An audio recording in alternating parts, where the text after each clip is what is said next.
Assalamualaikum warahmatullahi wabarakatuh. Bagaimana kabar kalian di rumah? Semoga semua dalam keadaan sehat walafiat. Anak-anak, hari ini akan masuk pada mata pelajaran IPA dengan materi alat gerak hewan dan manusia. Tujuan pembelajaran hari ini adalah kalian mampu menyebutkan alat gerak hewan dan fungsinya. Kalian dapat memahami fungsi tulang dan otot sebagai alat gerak manusia, dan tentunya kalian dapat mengetahui berbagai macam kelainan organ gerak tulang dan otot pada manusia. Seperti yang Ibu sampaikan bahwa kita akan belajar mengenai alat gerak hewan dan manusia. Alat gerak dibagi menjadi dua macam, yaitu alat gerak aktif berupa otot dan alat gerak pasif berupa tulang. Otot disebut alat gerak aktif karena otot dapat bergerak, sedangkan tulang disebut alat gerak pasif karena tanpa adanya gerakan otot, tulang tidak dapat melakukan gerakan.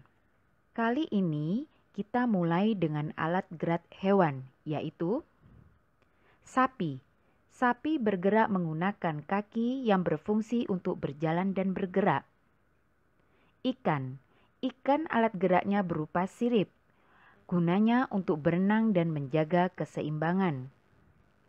Burung dengan alat gerak sayap yang berfungsi untuk terbang. Cicak.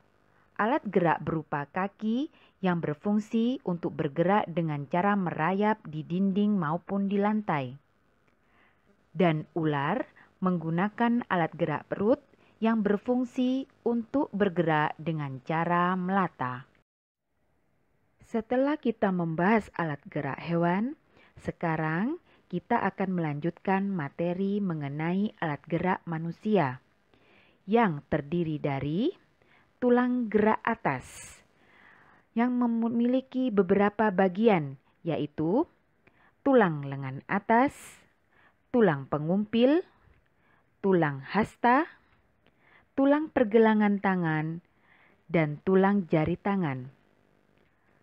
Tulang gerak bawah yang memiliki bagian yaitu tulang paha, tulang tempurung lutut, tulang betis, tulang kering, tulang pergelangan kaki, tulang telapak kaki, dan tulang jari. Selain tulang sebagai sistem gerak pasif, selanjutnya akan kita bahas mengenai otot sebagai alat gerak aktif. Secara umum, otot terdiri dari 3 jenis, yaitu otot polos, bentuknya gelondong, mempunyai inti sel, tidak memiliki garis-garis melintang. Otot lurik, bentuknya silindris dan memanjang, tanpa ada garis-garis melintang dan mempunyai banyak inti sel. Otot jantung berbentuk silindris, memiliki percabangan, dan otot jantung terletak pada jantung. Sebagai alat gerak yang aktif, otot mempunyai beberapa fungsi, yaitu menjalankan dan melaksanakan kerja, contohnya berjalan, mengangkat, dan memegang, untuk menjaga suhu tubuh secara keseluruhan, untuk memberi dukungan dan kekuatan pada tubuh, sebagai alat gerak utama pada tubuh, untuk mempertahankan postur tubuh, menggerakkan jantung, dan mengalirkan darah yang terdiri atas zat-zat yaitu nutrisi, oksigen, dan lain-lainnya. Tulang-tulang menyusun rangka mempunyai struktur dan mempunyai keanekaragaman dengan sesuai fungsinya. Fungsi rangka secara umum sebagai berikut: menegakkan tubuh, sebagai alat gerak pasif, tempat melekatnya otot-otot rangka, tempat pembentukan sel-sel darah, tempat deposit kalsium dan fosfat, dan melindungi alat-alat yang vital seperti otak, jantung, dan paru-paru.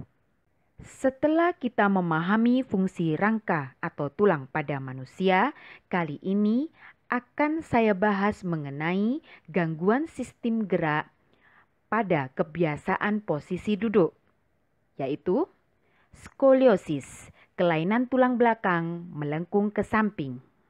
Lordosis, kelainan tulang belakang bagian perut melengkung ke depan sehingga bagian perut maju.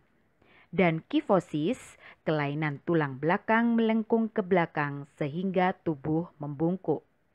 Tulang sebagai gerak pasif manusia dapat mengalami penyakit atau kelainan. Berikut beberapa contoh kelainan pada tulang. Retak dan patah tulang. Retak tulang dikenal dengan istilah fisura, patah tulang dikenal dengan istilah fraktura. Osteoporosis, kepadatan tulang menurun diakibatkan kekurangan fosfor dan kalsium. Rakitis, penyakit pada tulang yang disebabkan kekurangan gizi, yaitu berupa fosfor, kalsium, dan vitamin D. Artritis, merupakan peradangan yang terjadi pada sendi. Selain tulang, otot manusia juga dapat mengalami penyakit atau kelainan. Berikut beberapa contoh penyakit atau kelainan yang terjadi pada otot manusia. Hipertrofi, pembesaran otot akibat bekerja terus-menerus secara berlebihan. Atrofi, kelainan berupa otot yang mengecil, lemah dan menurunnya fungsi otot. Stiff atau kaku leher diakibatkan karena cedera otot.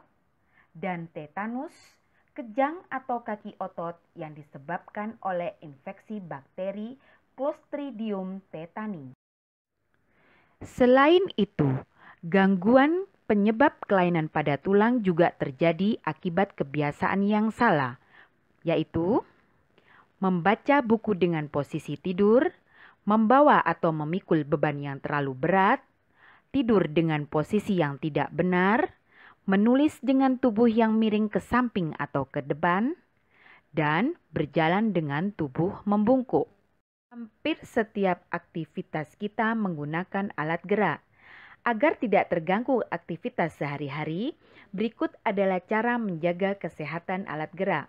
Di antaranya, berolahraga secara teratur, mengkonsumsi sayuran dan susu berkalsium, berjalan dengan tegap, dan menjaga kebersihan makanan dan lingkungan sekitar. Nah, anak-anak yang saya cintai dan saya banggakan, demikian pembelajaran sistem alat gerak hewan dan manusia. Semoga ilmu yang kalian peroleh menjadi berkah dan bermanfaat. Ibu akhiri, wassalamualaikum warahmatullahi wabarakatuh.